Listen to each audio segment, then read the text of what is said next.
Good evening. Wow, I am overwhelmed. Tonight, I am so thankful for all of you for being here as we begin this new chapter.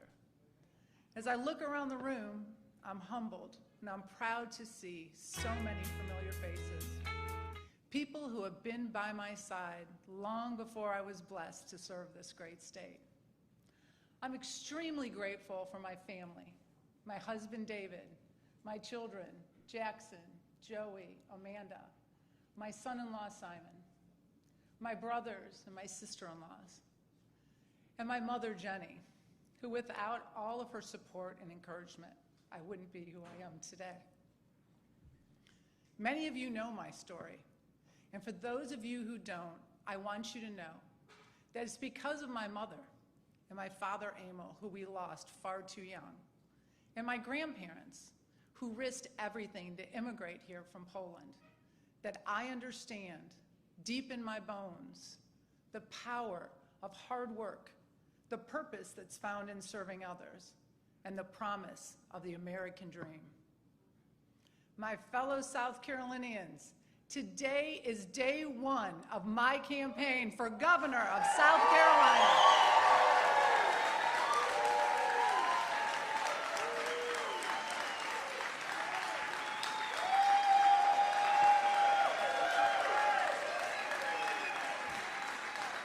And day one matters. It's always mattered to me. Like so many of you, when Donald Trump came down that golden escalator, I was sold. As someone who spent the majority of my life working, building a growing and successful business, I knew we needed something different in Washington, D.C. to fix our country. We needed an outsider. We needed a business person. When others hedged their bets, I was all in. When others waited to see which way the political winds would blow, I stood firm. Like so many of you, I was with President Trump from day one because I knew he would be a transformational leader who would restore America's greatness. And wow, were we right. He has done an amazing job and continues to make our nation proud. As your Lieutenant Governor, I've stood beside Governor Henry McMaster, ready to fight for South Carolina's conservative values at every turn. From the very beginning, Governor McMaster and I worked as a team, banning sanctuary cities, standing firm with law enforcement, protecting life, defending your Second Amendment rights, fighting for parental rights, and assuring men could never, and I mean never, compete in women's sports.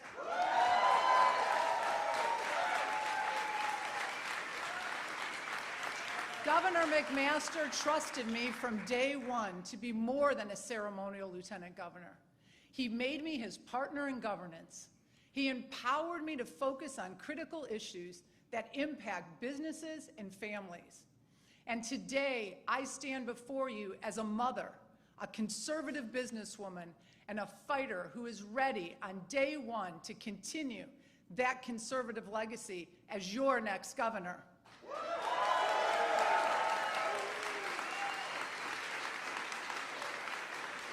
For over 6 years, I haven't been a typical lieutenant governor who sits on the sidelines. I've been Governor McMaster's partner, his right hand in making South Carolina the conservative success story of America. When Governor McMaster said we needed to ban sanctuary cities, I was right there beside him fighting, and we won. When Governor McMaster said we would back the blue while other states defunded their police, I stood with him every step of the way. Together, we delivered conservative successes, not excuses. And we never settled. We've continued to move the needle and have kept South Carolina winning and growing year after year. You see, I'm not a career politician who needs time to figure things out. I'm a conservative businesswoman who built a successful national company right here in South Carolina.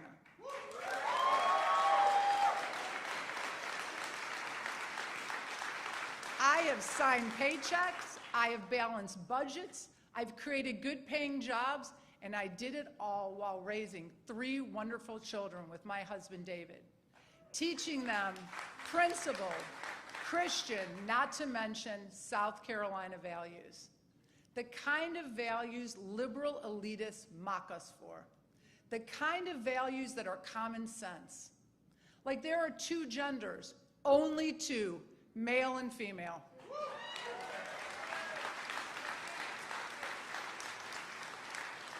Like men shouldn't compete in girls' sports or use women's bathrooms. Like illegal immigrants are breaking the law and need to be deported.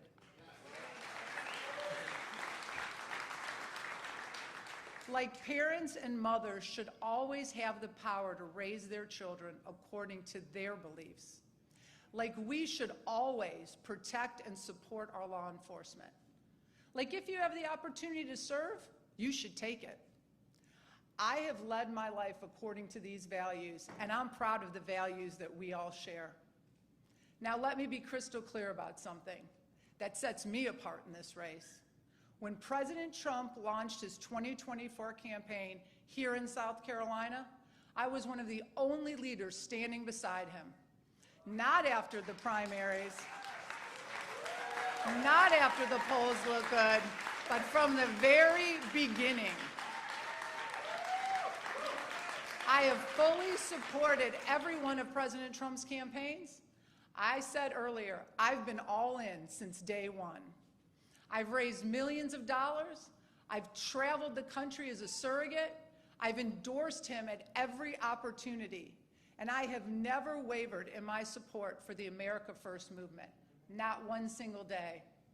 I didn't wait to see how the political winds would blow to endorse him. I didn't attack him on social media and then flip-flop because I needed to save my political career. I endorsed him before I stepped into public service because it was the right thing to do for our country. And now, with President Trump back in the White House, South Carolina needs a governor who has his trust, a governor who doesn't need to build a relationship, a governor who can pick up the phone and get things done for South Carolina because that relationship already exists.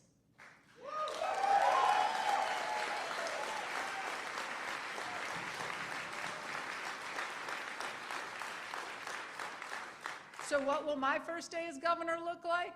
I'll follow the playbook that made South Carolina so successful. First, I'll continue the fight Governor McMaster and I started for tax relief. We can and we will eliminate state income tax.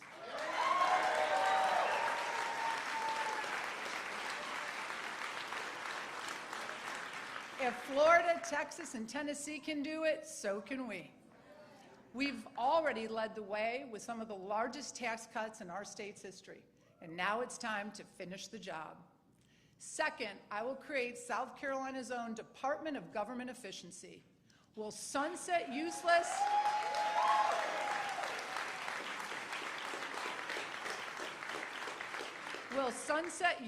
and outdated regulations that give too much power to bureaucrats. And for every new regulation proposed, we'll get rid of 10.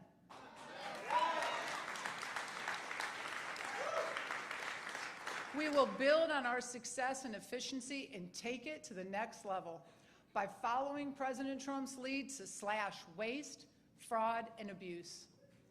Third, we will reform the way we choose our judges, making sure they are not beholden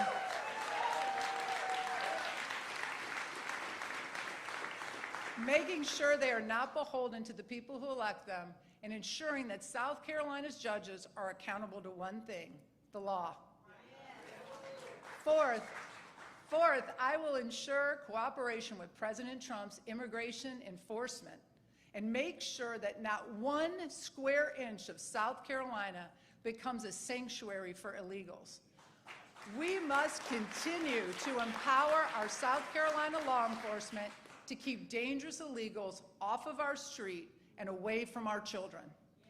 We will never allow South Carolina to become like California or New York, safe havens for countless illegal immigrants and criminals looking to evade our laws and undermine our country.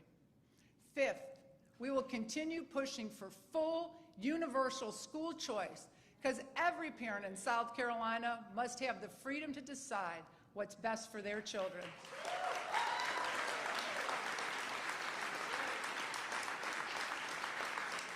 As your governor, I will never back down from defending your Second Amendment rights. We have passed constitutional carry, and I'll oppose any attempts to restrict gun ownership from my first day to my last. I will defend religious liberty and Christian values. South Carolina families, mothers and fathers, will always have the freedom to worship and raise their children according to their beliefs, not government mandates.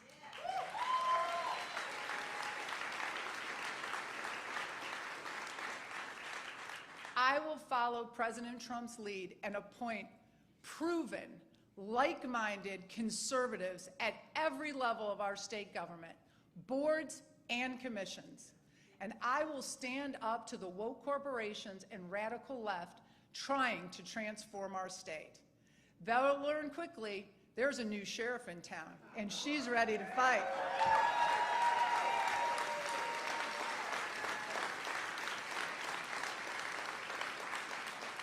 My friends, elections are about choices, and the choice is clear.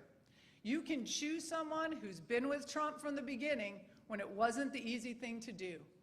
Or you can choose from a number of career politicians who only backed President Trump when it was in their political interest to do so, and will betray him the minute it isn't popular to be by his side.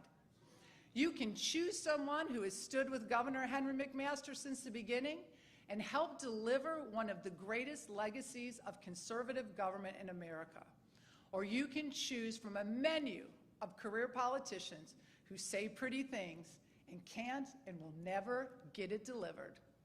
You can choose a businesswoman, an entrepreneur, a woman of faith, and a mother of three.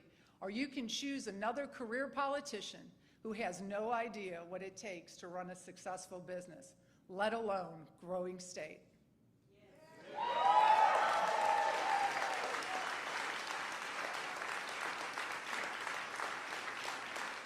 This is not just my campaign, this is our movement.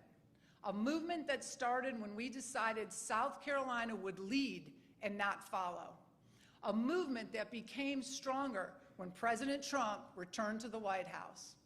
A movement that will achieve victory when we win this election.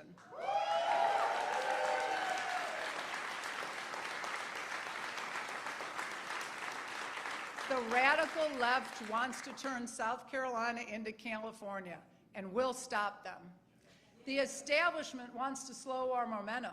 We'll accelerate it. The special interests want business as usual, and they'll get a rude awakening. Here's my promise as your governor. You won't wonder what you're getting. You won't hope I'll be conservative enough. You won't pray I'll stand with President Trump, because my record is clear.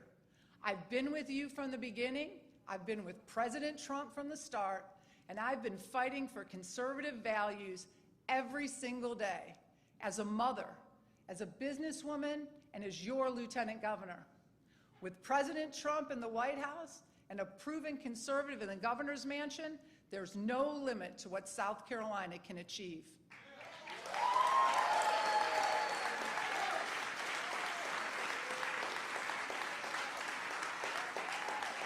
We will show America how it's done.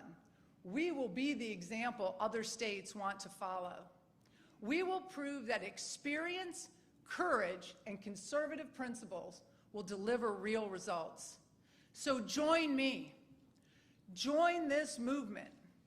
Join me in keeping South Carolina the freest, most prosperous, most conservative state in America.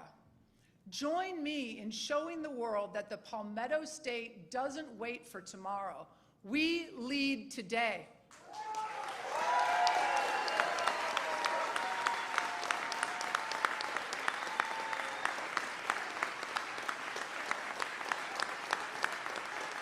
Thank you. God bless you, and God bless the great state of South Carolina. Now together, let's go win this thing.